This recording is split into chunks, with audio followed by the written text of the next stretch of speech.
All right, and we are going. So, thank you, ladies and gentlemen, for joining me for our June movie club, which I could have sworn I updated on the slide, but uh, what can we do? It is June, and we watched Being John Malkovich, which is a movie that has been suggested to us multiple times by multiple different people. And I held off on because it wasn't on streaming services and it finally showed up. So we finally get to talk about it. Um, Before we get into the discussion, let me go through my spiel. Um, this is our June movie club. We also have a June listening club. We have these two clubs every single month. I post them on the first of the next month, so they'll be up online on July 1st, but make no mistake, they are for June. I announce our July picks on July 1st in our Facebook group, which you can find at the link on the screen. And we would love it if you join us there. We are a group of creatives talking about creative things and problems and what inspires us and what we're doing. It's a very supportive group. We do a lot of really cool things, and I'm very grateful to be a part of it. And if you like us and you like what we do, you can support us on Patreon for as little as $2 a month. Uh, yeah. Our book club, which we'll also be having a discussion next month, is quarterly, so we do it every 3 months. That discussion is actually full. I only allow a certain number of people on these live calls just for management, but I try to keep up with anybody who wants to talk about it after the fact. I like sharing things. I like discussing things. I like just watching things, even if it's in silence without talking to anybody else about it. Um, so join us over on our Facebook group. Let me know if you'd like to join for any of our future clubs. Find out what our future club picks are or make suggestions to me. I like it when people make suggestions because otherwise it's just me in an echo chamber forcing you guys to watch things I want to watch. So always open to more suggestions. With that note, let's get started on talking about Being John Malkovich, which is a fun little movie. Had you guys seen this before? Yes. Many times. Yeah. Sam was like, I can recite this movie for you from memory. Pretty much. Yeah, I watched this like probably in the early 2000s cuz it was on Comedy Central. Um and so yeah, that was the first time that I watched it was the TV version on Comedy Central. I But think I yeah, want to I've seen say it. the Oh, first time I saw it was also on Comedy Central. oh And I feel nice. like I watched it in like bits and pieces before I ever watched the full thing. Yeah, it was probably the same with me actually. Um but yeah, since then I have watched like the full thing. I think I must have what I rented it whenever Criterion put out the Blu-ray of it, which I think was around 2016 or somewhere around there. But yeah, those are the times that I've watched it, I guess. Yeah, so this is a 1999 movie. It kind of looks like a 1990s movie, even though it's at the end of it. This is Charlie Kaufman who wrote it. It's his first movie. I think it's also Spike Jonze's first like big movie. Before that, he was doing like a lot of skateboarding and BMX movies. I might be wrong on that. I need to go look up his. Is there a metronome in Yeah, I was some? trying to figure that out. I was like, who has a metronome going? Who's timing us? Um, yeah, this was his first feature for Spike Jonze. Um, Wow. yeah, and also just a lot of big names in it before they were really, really huge. Um, really interesting movie. If you guys out there watching this haven't seen it, you absolutely should. It is a wild ride, and also we are going to be spoiling it for you. So if you don't want it spoiled, go watch it and come back. Do you guys see this as kind of like a niche film?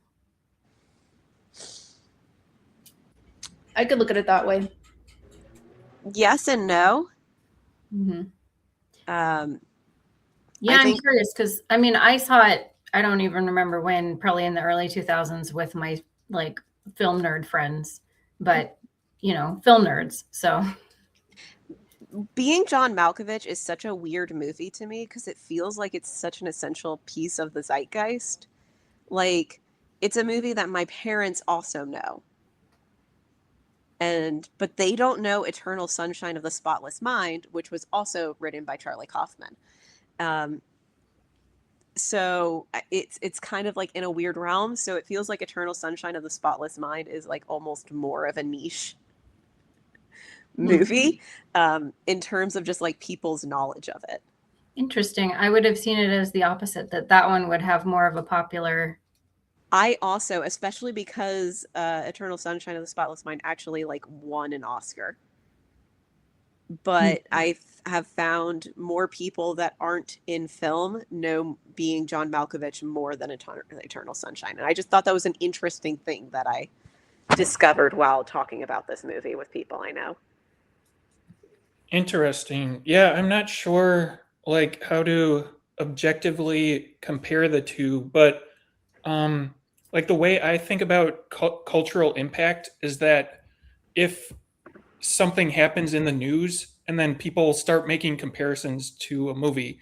So like whenever AI comes up, you see comparisons to the Terminator and the Matrix. Whenever someone has memory loss, they compare it to Memento. And so I think I've seen more comparisons to Eternal Sunshine personally because like whenever the issue of well, I don't know when this comes up exactly, but I think like if there's an issue of someone voluntarily erasing their memory or some type of memory loss, they, like I said, they compare it to Memento, but also Eternal Sunshine, I think. And I Right. don't think being John Malkovich has that aspect of like direct comparisons with news items, but I do think that people know the poster for it and know the general idea of it, and they like even if they haven't seen the movie, they might um, just have the idea of the just the basic premise stuck in their head or something. Also, it's just such a catchy name, being John Malkovich. You remember it. I feel like before I saw this movie, I didn't know who John Malkovich was. That's fair. I'd seen him in movies without knowing who he was. Yeah, I think for me, my first possible encounter with John Malkovich, if you could call it that, might have been in English class when the teacher showed Of Mice and Men, and John Malkovich plays Lenny in that movie. So I think in this movie, in Being John Malkovich, when there's that person who comes up to him um, in the restaurant and like compliments him for playing a mentally disabled person, I think they might be talking about Of Mice and Men. But anyway, I think I saw that in English class, but I remember the teacher said that John Malkovich is good in every movie, but don't watch Being John Malkovich because it's too weird. But anyway, yeah, those two movies Of Mice and Men and this one are a bit entwined in my mind. But Yeah, I found myself being interested in what the like pitch and like project outline was for this movie cuz what a weird concept, man. And did they have John Malkovich attached from the beginning? So I have so much information because I also went down this rabbit hole. So I think the most insane thing is how simple of a plot that this started as. It was Charlie Kaufman just being like, it's a story about a man who falls in love with someone who is not his wife. Like, that was the plot he originated with. That was the starting point. And he slowly added things on, but he had John Malkovich as he liked the title being John Malkovich. He wrote the screenplay with John Malkovich in mind. He didn't want anybody else. he was like, it has to be John Malkovich. And it wasn't even that he like knew him very well or was interested in him as a person. He just liked the name. But from there, it was like a script that just happened to work really well. He wrote the script, and then while trying to find producers, sent it to Francis Ford Coppola, who was like, this is weird. I think I know someone who's going to like it, and handed it to Spike Jonze, who was at the time engaged to Sofia Coppola. And Francis Ford Coppola is the reason why John Malkovich was brought in. He got all of the names that were attached to it involved in it and helped take this. And like I said, this was like Charlie Kaufman's like first script. This was his first foray into this. And also, yeah, so it was just like happened. It was a pleasant domino effect, if you will, that this movie ever got made. But I think the strangeness of it is also one of the reasons why it was. Interesting. But production companies wanted to change aspects of it, and Kaufman was against it.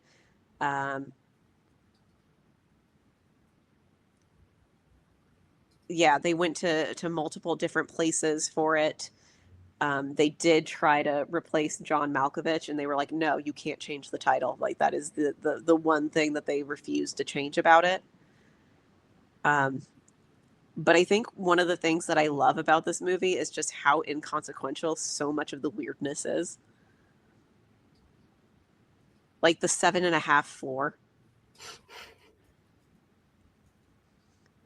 Yeah, it's a lot of just kind of, yeah, it's weird, and that's it. Moving on.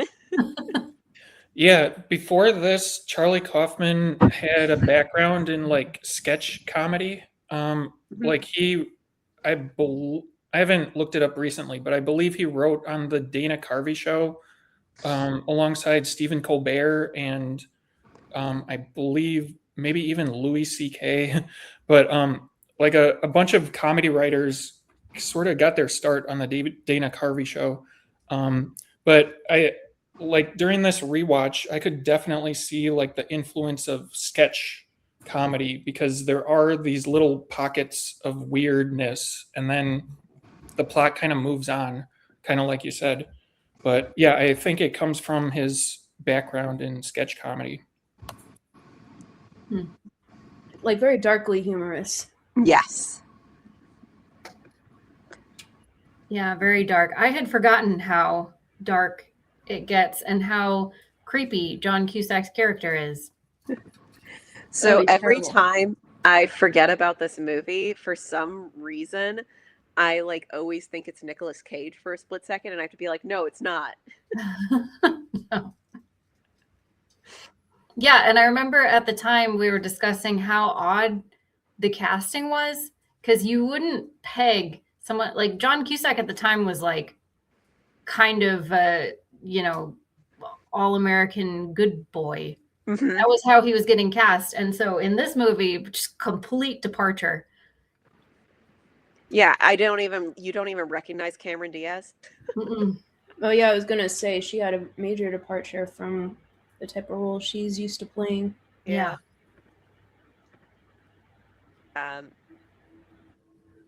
So yeah, all in all, a movie I greatly enjoy. What did you guys take from it?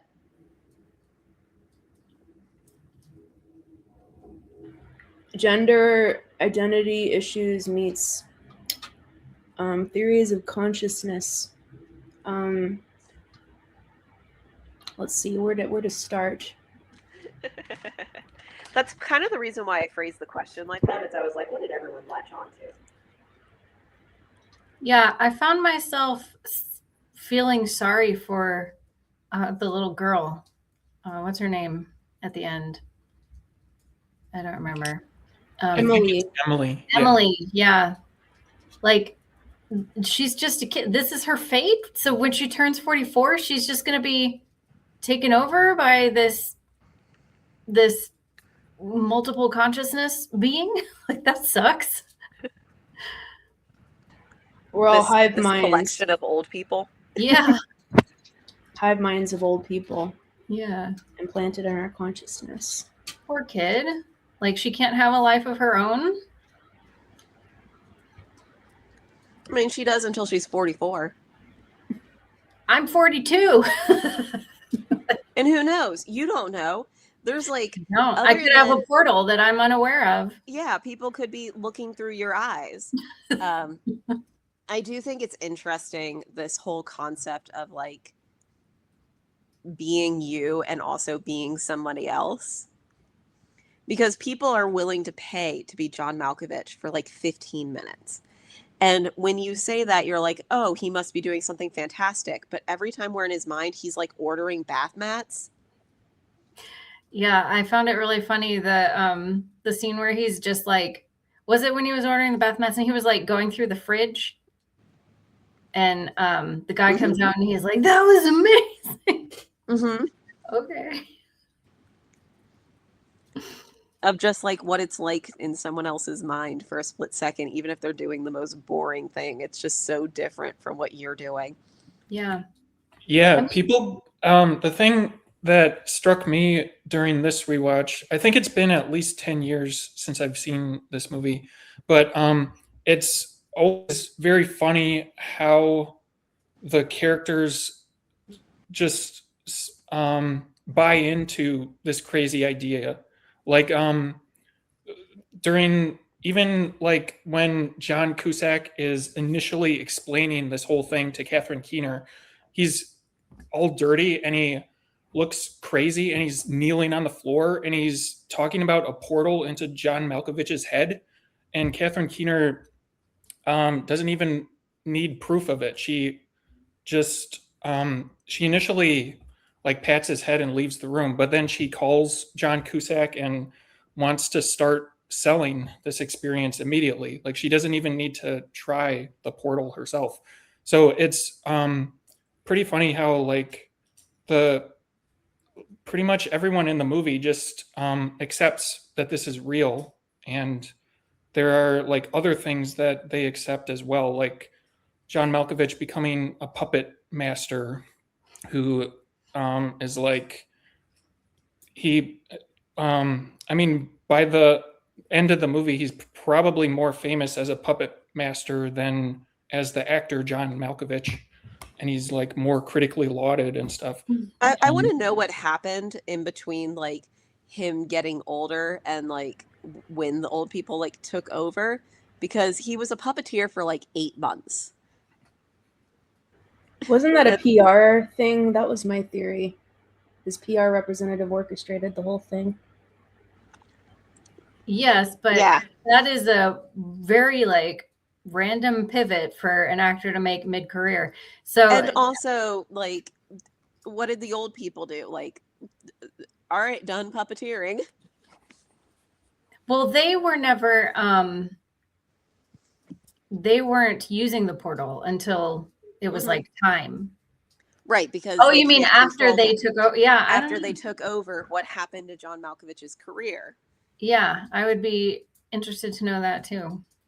Also, how does it work with that many people in your head? Is that just schizophrenia? Did he become schizophrenic? They're very democratic inside their head. His head. Yeah, that is yeah, that's also something I thought about at the end of it, that it is like another side effect of how fast the plot moves and how quickly issues are brought up and then moved on from, that there is like a bit, I mean it's hard to say that there's a plausibility or like a plot hole issue in this movie because it's so crazy that plausibility doesn't really apply that much, but I do agree that it kind of, there's like a, like the time gap near the end is sort of unsatisfying in a way. Like it just sort of, yeah, just jumps ahead without any real um well, possibly no actual reason for jumping ahead that much, like in And I terms of think storytelling. I think that's fine because it's like, as the viewer, we're just told this is what happened, and you have to accept that that's what happened. Like, okay. Like in the documentary video, I forget who it was. Sean Penn was like, yeah, this is the future of entertainment is puppeteering. So now we're just all going to have to learn how to be puppeteers. So, okay, I guess that's where we're going now. Like, we as viewers have no right to question. I don't really mind the gap as much either. But it did leave me with like a lot of questions about what was happening in that 7 years. But Yeah, that's I'm true. also surprised that Lottie and Maxine were able to live happily together because Maxine's kind of the worst. She is. She is really the worst, and honestly, Lot deserves better. Well, Yeah, horrible. maybe she realized. It seemed to me like she had had a change of heart by the end a bit. So maybe she was better when she and Lottie were able to just be together. She also knew that it wasn't Lottie and continued on with Craig for a while, Yeah, and then was just like, nope, done with this. Like, I don't know. I don't trust Maxine. that's fair. Who did she call that just gave her Malkovich's phone number just like that? That was one. Honestly, what is her job? Right. Yeah, what is her? Yeah, in the 7.5 floor. We They never work at the learned. same company. Yeah, I kind of get the feeling that whoever she was on the phone with before, what's his name? Ugh, you just said it and I'm blanking. Craig? Craig came in with all dirty from just having been inside John Malkovich's head, was like explaining that to her. And, you know, when she first dismisses him and leaves, she was on the phone with somebody before that and like was telling them, I'm going to meet you somewhere, something like I'll be there, whatever. And I'm wondering if she talked to that person and they're the one who convinced her to give Craig a call to make this a business idea. I don't know. We never learned, but that's kind of what it felt like to me because she did have kind of a sudden change of heart. I mean, in the end, who's the real puppet master? Right. I feel like that's kind of the thesis of the movie, huh? Yeah. Or sort of. Also, what an interesting career choice. I love like him at the beginning, like doing this very serious and sensual, like puppet opera on the street corner. And the little girl comes to watch and the father punches his lights out. And then he comes home and Lottie's like, why do you do this to yourself? And he's like, I have to. You don't have to do that. You can Lottie do. with all of her pets, including a chimp in the middle of New York City. Oh my god. All the pets. The parrot. Yeah. A chimp. That's crazy. But yeah, I was like thinking you don't have to, you can put on regular puppet shows.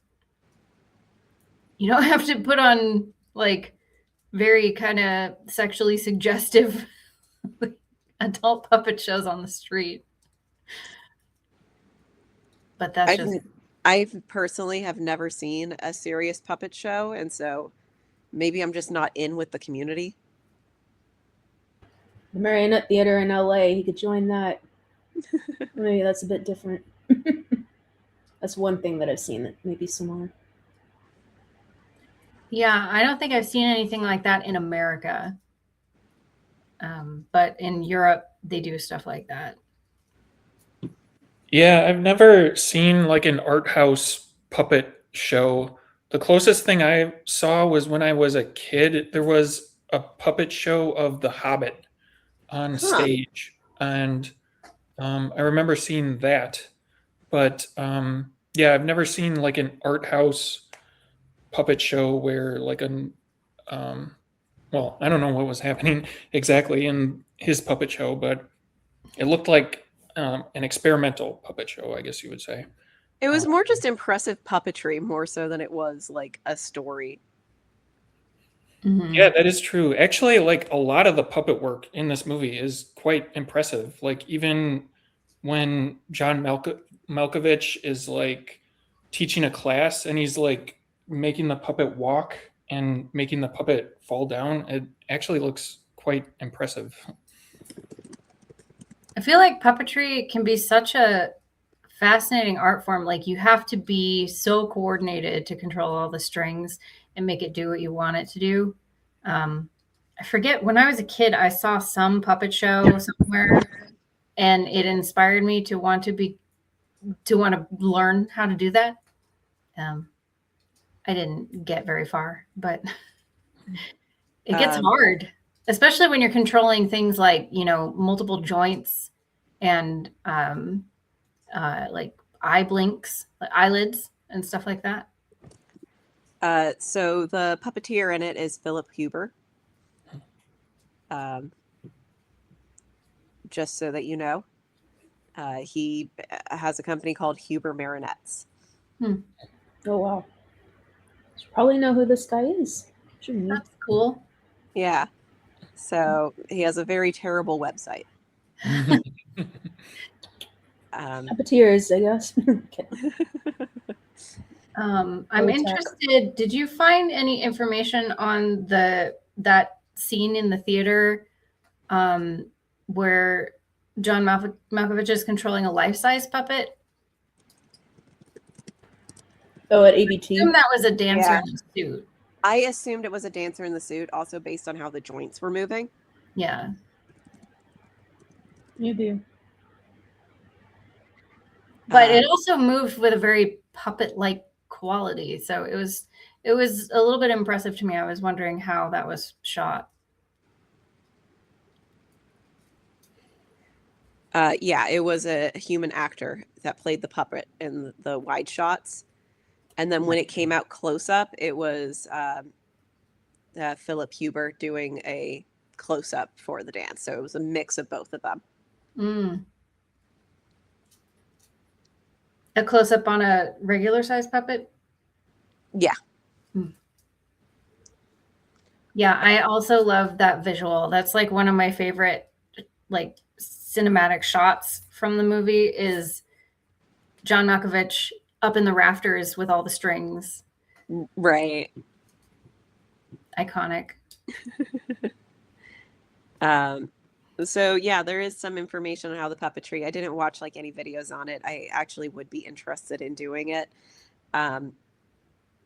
Mostly the thing that I looked up for like how they did it was this scene, which is my favorite scene in this entire movie.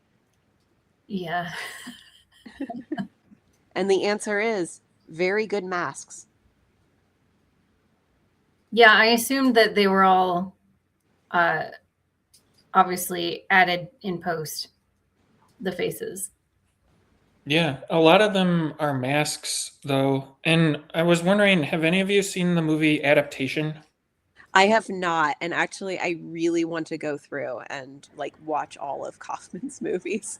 Okay, I'm asking because this scene, like the behind the scenes of this scene, is in the movie, in Huh. Adaptation, because Nicolas Cage plays Charlie Kaufman, and I actually think it's the first scene of Adaptation where Nicolas Cage, well, as Charlie Kaufman, is like watching the scene take place, and they show the masks and everything, and there's also a behind the scenes semi-documentary of Being John Malkovich that was shot by Lance Bangs, and you can watch that on YouTube.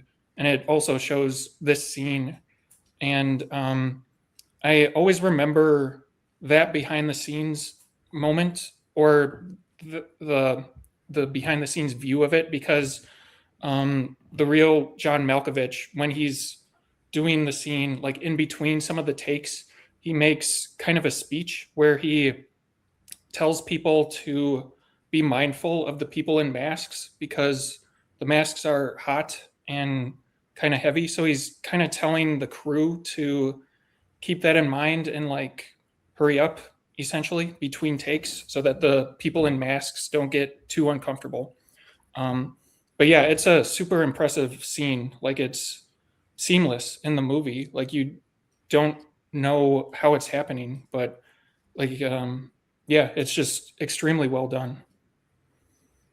And very funny. Oh It yeah, makes and oh, I was just gonna mention the other thing. I was surprised that John Malkovich did not get nominated for this movie because his performance in this scene, like when he's acting like the lady in the red dress, is excellent. Like it's incredible how he's playing all these different people in this one scene, and he only gets like a few seconds of screen time for each person, but I don't know. It was a pretty extraordinary acting performance. So I kind of wished that he had been nominated for it. I agree. I am upset that he did win an award for it from American Comedy Awards as the funniest supporting actor in a motion picture. And I was like, no, his acting in this is so good. Yeah. And the fact that he agreed to do this in the first place. I know. That's why I was like, was he written in later or was he always in mind from the beginning? Because like Always in mind.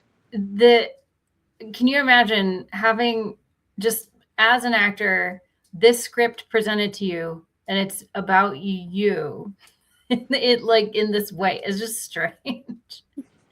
Be like, you want me to do what? To go back into the philosophical aspects of this movie, because I think this is a very philosophical movie. Who do you think the happiest character is? Like with their life. Like no one's happy with their life. Who is the happiest? Charlie Sheen. Fair. Yeah. Second to that, maybe Maxine, but that may be arguable.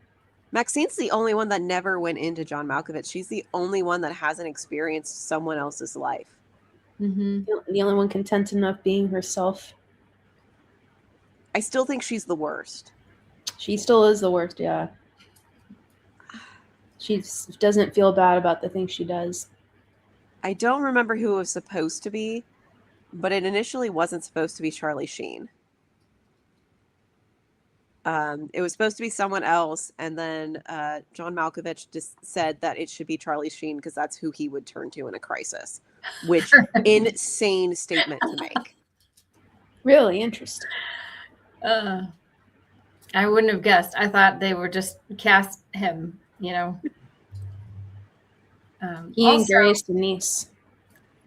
I was very surprised at, like, I mean, when they said when he turns 44, I'm like, he's not 44? He looks older. People looked older in the 90s. I guess. But I guess John Malkovich himself is 2 years older in real life. He's 40. He was 46 when this movie was shot. Yeah, I was thinking the same thing. When it was released, so I don't know when they shot it. Yeah, it's true that he does look older than 44. You have to remember also that Homer Simpson canonically is supposed to be 35, I believe. So compare yourself to Homer Simpson if you're over 35. Oh my God. That makes me feel really good, actually. I turned 42 next week.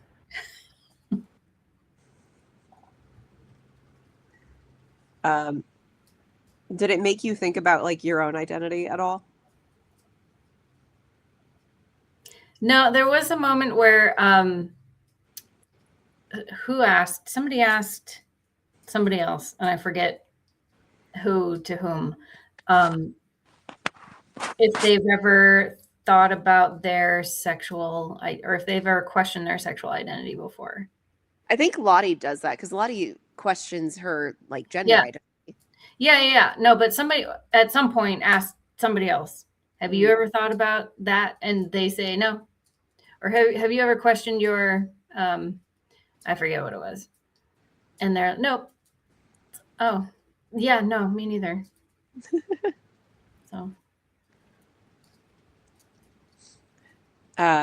Which is a theme of it is, yeah, the very progressive movie that I don't think would be able to be made today because it's too progressive. I mean, I think it could get made today, but it would probably get review bombed. I think it would focus too much on that aspect of it. That's like the LGBT like themes of this are so nuanced that they like almost you can discuss this entire movie without discussing any of that. And I think that would be a hard thing to do in today's society. Yeah. Maybe. But I think the way that this, and it does go back to like John Malkovich just like ordering bath mats, which why does he need like 4 of them? That seems like, and he's like deciding on the colors on the phone. And like at one point he's just like eating toast. Yeah, I think like we're looking at the poster right now, and the tagline is "Ever want to be someone else? Now you can." And I think those bath mat scenes kind of are like an answer to that tagline. Like, Mhm. if you want to be a famous actor, even though John Malkovich is not a superstar, he's still very well respected in the film community, and he's semi-famous at least. And so maybe some people would want to be him, but you don't think about the boring moments of life and like the frustrations of it.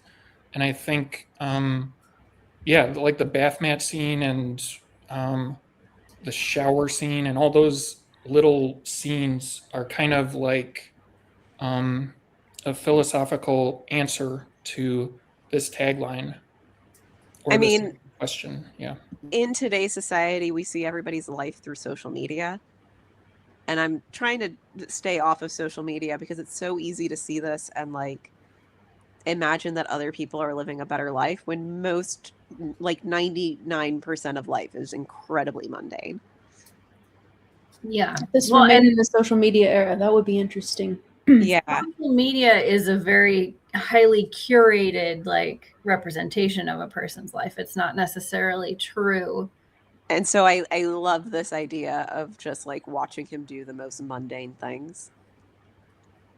I mean, that is the majority of our lives, right? Just going about our day, doing nothing interesting.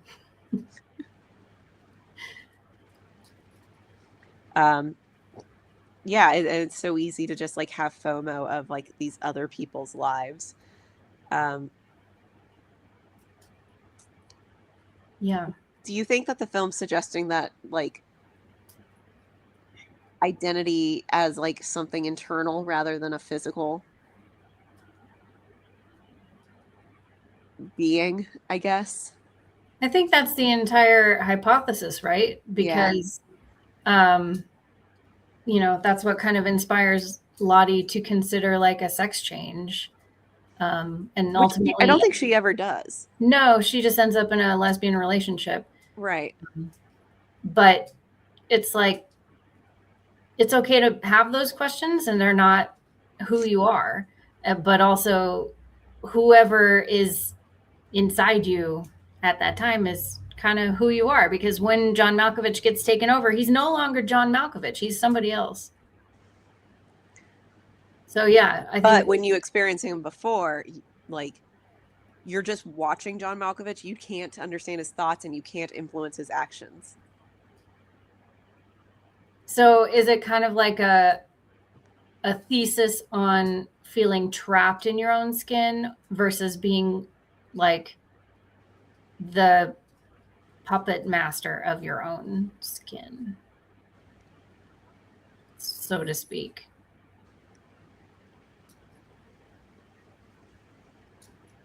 I don't know. Does that make sense? I'm thinking about it. So like when somebody else is behind your eyes and can't influence anything about the, you know, goings on, they're just observing. Right. It's somebody trapped inside of you. So is that kind of like a allegory for feeling trapped in our own body? Or not wanting to or- experience our own or bodies. feeling like somebody else. Yeah, something like that. Yeah. Yeah, it almost feels like not wanting to be yourself for a little bit. Well, that's definitely highly present. But if you're not inside your own mind, if you're in someone else's, then you don't have to think about yourself maybe for a split second. It Or might your be nice to not problems. have any control or any problems. Yeah. Um, But then it's Yeah. possible. And then, as Craig learns how to be John Malkovich, he learns how to control. You're right. Yeah. So. Yeah, I was gonna say during this rewatch, the point of view shots, like really, were really powerful to me. Like they were extremely well done, and during the first time when Lottie enters John Malkovich, and Maxine calls him on the phone, and Lottie is like, um, she's inside John Malkovich's mind, but she's saying like, "Go on the date, say yes to her or whatever." And John Malkovich sort of pauses when he's recording whatever he's doing, and then he writes down the name of the restaurant or whatever. It kind of made me think of like kind of. I think the modern term for it is like intrusive thoughts, where Mhm. you're like sometimes like thoughts seem to come from somewhere else, and like you can either act on them or not act on them. But I thought it was like a very interesting representation of that kind of thing, where there's like a crazy thought that occurs to you, and like because you have to remember Maxine is just sort of this random lady calling John Malkovich on the phone, and so he has no reason to go on a date with her. He probably has a lot of reasons to not go on the date and like tell security about her or whatever. But he goes on the date anyway, and it kind of seems like um, when people enter John Malkovich, it seems like they might take the form of intrusive thoughts or that type of thing from his point of view. Like he might just have random thoughts in his mind, at least until Craig learns how to puppet him. But anyway, that's what I was thinking of, like when it comes to like the point of view shots, at least. Um, Yeah, I think that's an interesting thought. Yeah, I think that's a good point. I think everybody has like the ability to influence him, but to certain degrees. Um, Also, he has no control over himself when he's in his own mind. He goes into some weird ego land where he is the only person that exists. That's true. Um, so interesting. Do you think that Craig's final fate was deserved? You could argue that he's stuck as the kid forever for the rest of their life. Or at least until she's No. 44? Until she's 44, and then he's controlled by those who will control her. Right. Without being able to do anything. He's just there forever as an observer. I mean, that's a really harsh punishment. He is a creep, but that's really harsh. It's pretty harsh. It's eternal. Yeah. yeah, it's harsh. I think his character is definitely a creep. He's definitely not a good guy. Like he locks his wife in a cage so he can have an affair with Maxine through John Malkovich's body.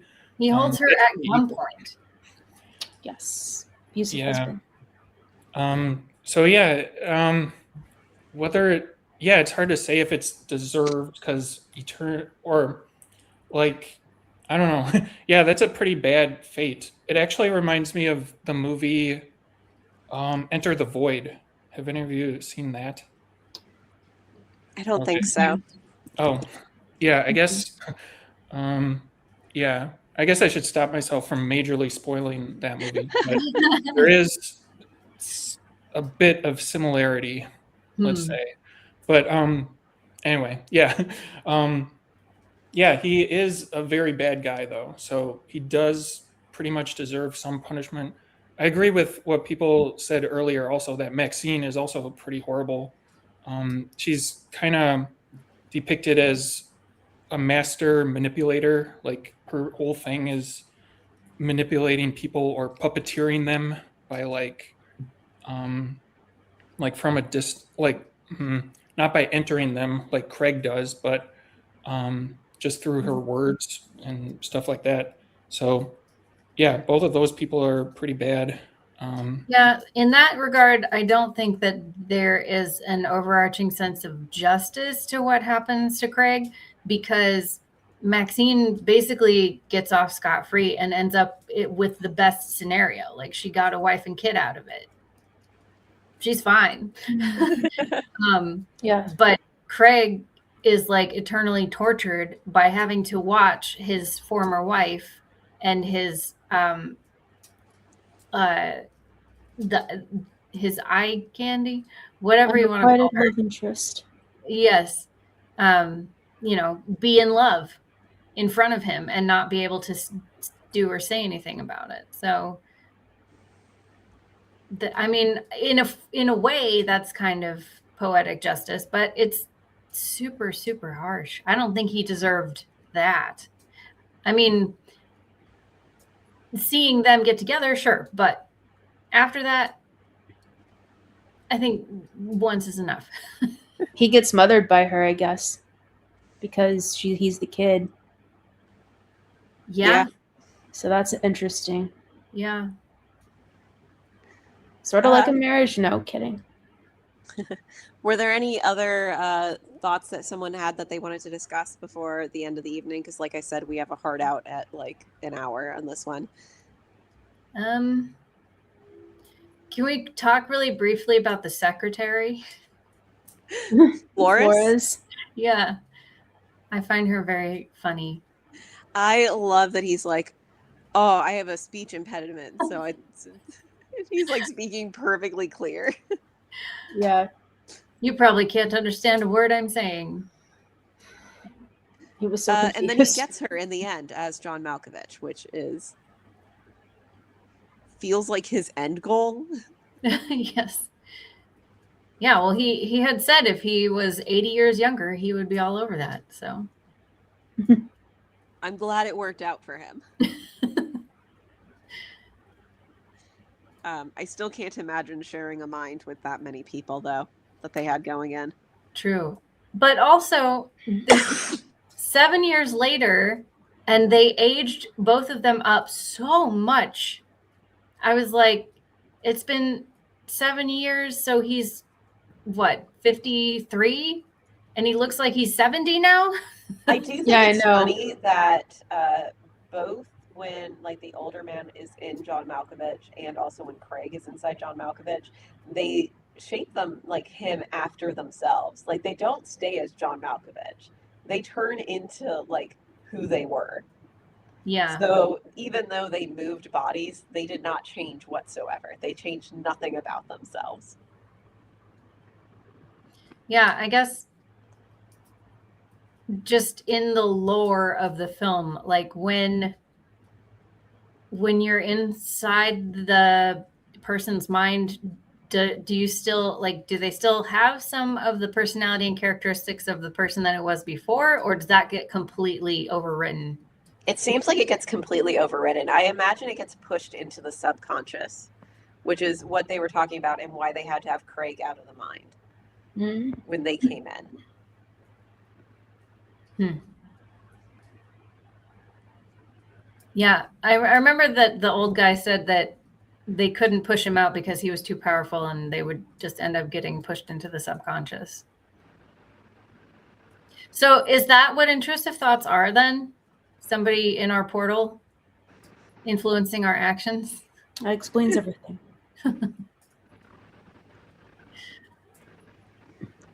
I'm gonna use that because that is like a therapy coping mechanism of pretending like those thoughts are just somebody else.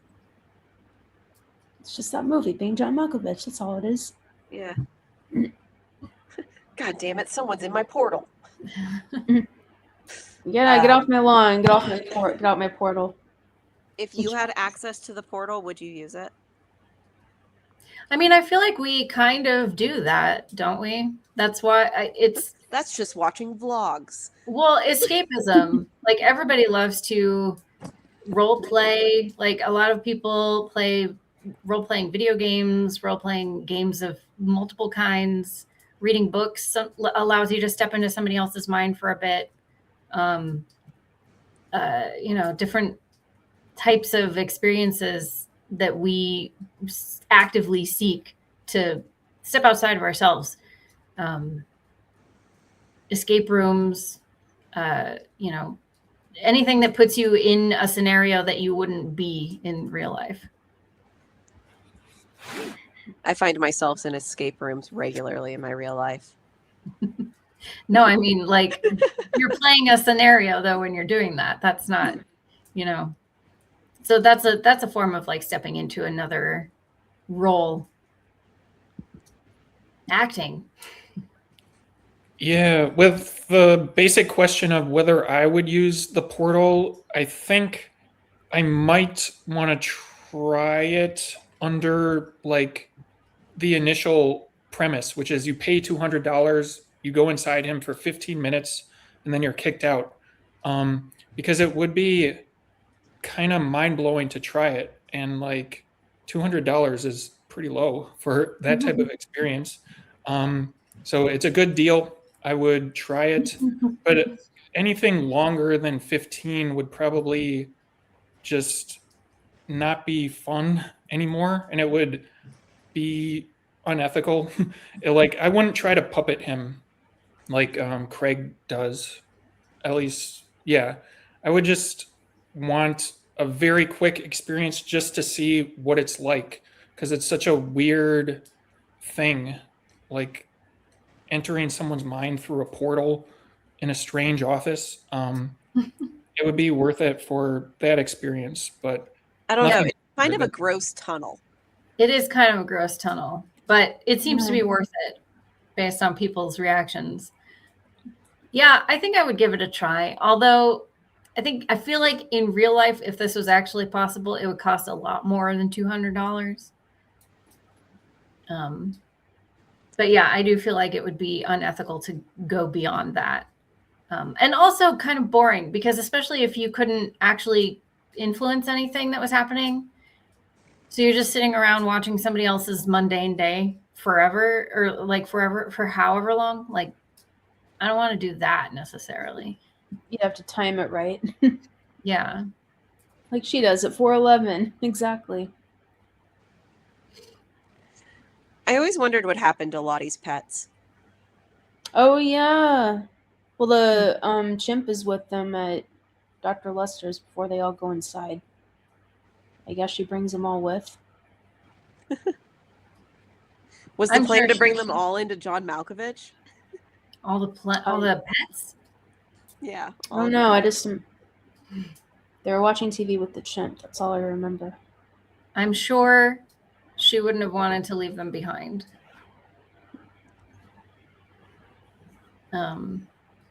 That's just, again, one of those questions that I have about this film. Not every answer needs to happen, but Yeah. It's an interesting film. yeah. Any final thoughts before we close out for the evening? I don't know. Just definitely watch Adaptation if you're interested in this, because it is directly connected to it. And Awesome. like Catherine Keener plays herself in it, and Nicolas Cage plays Charlie Kaufman and his fictional twin brother. I can't remember the brother's name, but it's twin Nicolas Cage. And yeah, I love a lot of Charlie's movies. And so, yeah, this was an incredible start for him as a screenwriter. How much did this like? How well did this do critically and at the box office? So it did make its money back. It had a budget of 13 million and it made 23.1 million at the box office.